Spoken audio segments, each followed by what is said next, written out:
Pero nos vamos rápidamente al móvil. Exactamente, porque seguimos hablando del coronavirus y también de las medidas preventivas. Estamos ya con Silvia Fernández en el móvil de la Televisión Pública de Noticias. Silvia, ¿cómo estás?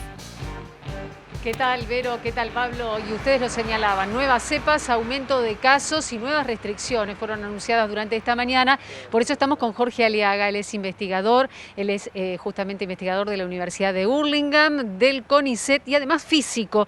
Jorge, gracias por recibirnos. Consultarle en primer lugar, las medidas restrictivas adoptadas, que en las últimas horas fueron anunciadas, por ejemplo, para la provincia de Buenos Aires, ¿sirven para contener este aumento desmedido de casos que se registró en las últimas horas? Sí, en principio la única forma de bajar los casos es bajar la circulación de las personas o aumentar los cuidados, las dos cosas.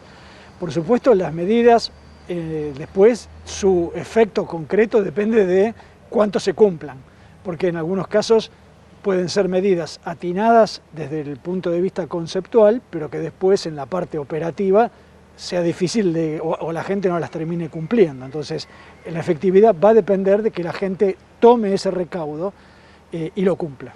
Consultarlo, usted ha hecho del tema aire, ventilación, toda una investigación muy importante. De hecho, ha sido el creador de esto que tenemos en nuestras manos, Vero y Pablo, es el medidor de dióxido de carbono que ya se está utilizando en escuelas, se está utilizando en universidades.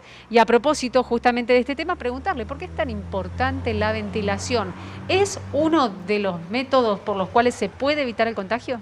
Sí, efectivamente. Hoy en día tenemos en claro ya que no solo se puede contagiar COVID por superficies, por gotas grandes, sino por pequeñas gotas, por aerosoles que quedan flotando en el aire y que uno los respira.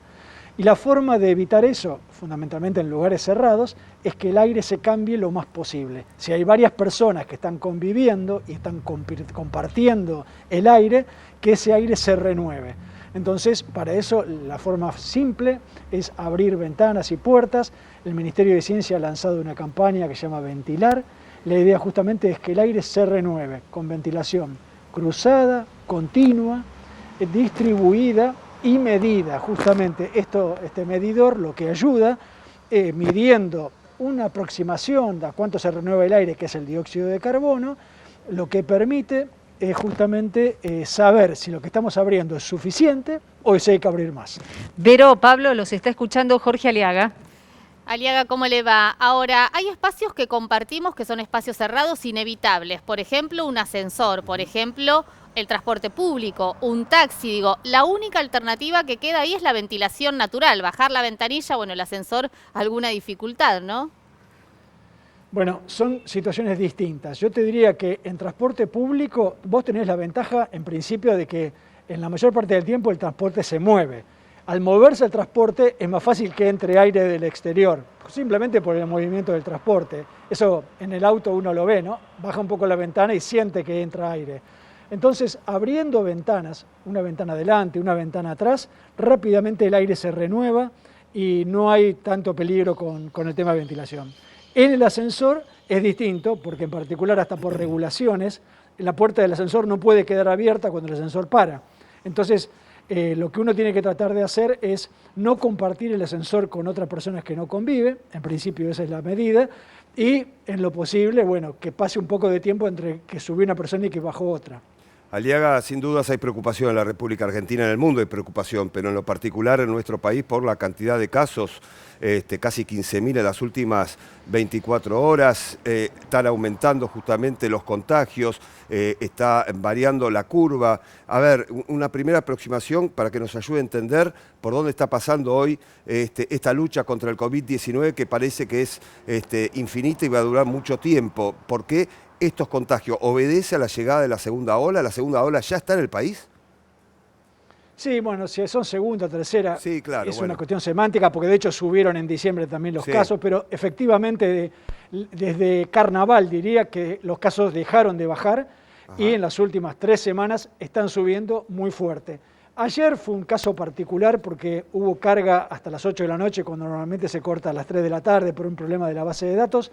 Vamos a esperar hoy a ver cuáles son los números. Yo diría que ayer hubo 2.000, 3.000 casos que normalmente hubieran entrado hoy, que entraron ayer por este alargue del día de carga, pero más allá de eso está claro que hay una suba de casos, que la situación es preocupante.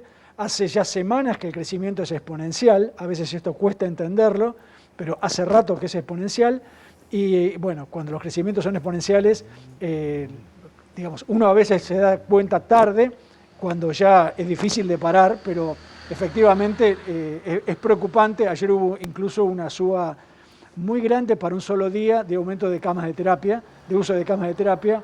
Todo eso son señales de alerta.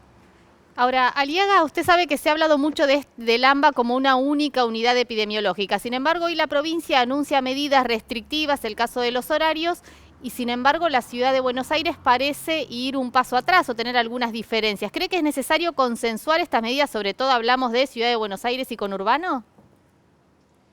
Bueno, está claro que hasta ahora la dinámica de la epidemia siempre fue que la suba de casos se da primero en la Ciudad de Buenos Aires, unos días después, un par de semanas después, en el Gran Buenos Aires y después se traslada al interior. Pasó eso en mayo, junio, julio del año pasado y pasa lo mismo ahora. Habíamos visto que los casos estaban subiendo en la Ciudad de Buenos Aires, a los pocos días se empezó a ver en el Gran Buenos Aires, ya es nítido. Y efectivamente, como ustedes dicen, la gente se traslada en transporte de un lado para el otro. La General Paz no divide nada con respecto a la epidemia.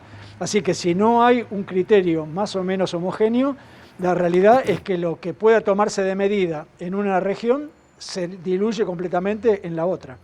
Jorge Aliaga, muchas gracias. Cierra la nota Silvia Fernández. Muchísimas gracias, Jorge, por este tiempo. Él es docente, está en la facultad habitualmente también en estos horarios.